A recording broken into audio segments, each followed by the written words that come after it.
The boss is right here in this country. The accused are sentenced to 20 years imprisonment. So let me tell you a real story that happened right here in South Africa, a story that shocked many people. It all started in a place called Village Deep in Johannesburg. There was a clothing factory called Beautiful City. From the outside, it looked like any other normal business, the kind of place you could drive past and not think twice, maybe even believe people were just inside working like in any other factory. But what no one knew was that behind those walls, something terrible was happening. Between 2017 and 2019, over 90 people from Malawi, including children, were brought into South Africa illegally. They were promised good jobs, a better life, and safety. But what they got was the complete opposite. When they arrived, their passports were taken away. They were locked inside the factory. The windows were fitted with iron bars. The gates had razor wire, and the security guards watched them. They couldn't leave. They couldn't call their families. They were completely trapped. They were forced to work long hours. They worked in dangerous conditions, 11 hours a day, 7 days a week, with no proper food or rest. Some were children who should have been in school. They worked in dangerous conditions with no protection and no training.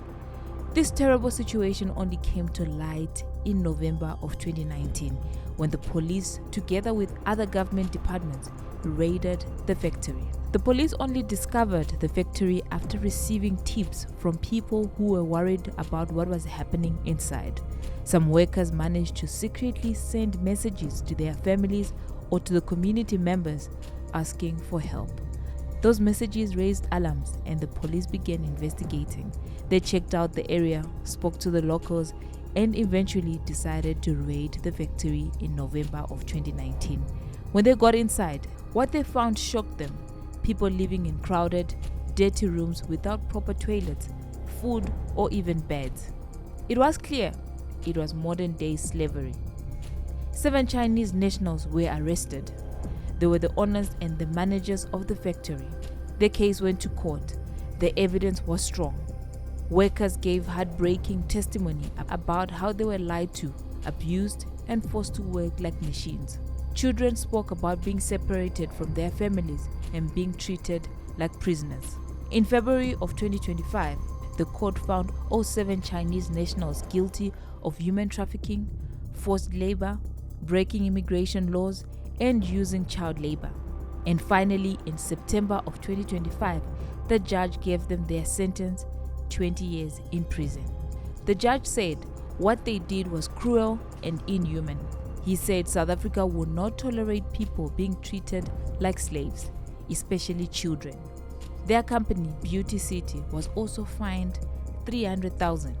This case was important, not just because of the punishment, but because it reminded the country and the world that human trafficking still exists, even in modern times, and that we all need to stand up against it. Among the 7 convicted, one was very sick and in a wheelchair. Despite his poor health, the judge said the illness did not change the seriousness of the crimes. The judge explained that everyone involved in the trafficking and abuse must be held responsible. So even though the person was ill, he was still sentenced to 20 years in prison. Now, here is the part that surprised everyone. After the sentencing, something unexpected happened. The daughter of one of the accused stood up in court. She was angry and emotional. The real owner is right here in this country. You know that? Who is he? Who is the... I tell you, that big boss, he has a gang-related background in this Chinese community in this country. Where is he now? He's leading this country in this hell. In Burma. According to her, the 7 Chinese people who were convicted were just following instructions, and the real mastermind is still out there free. But the court responded clearly that there was no evidence to support that claim.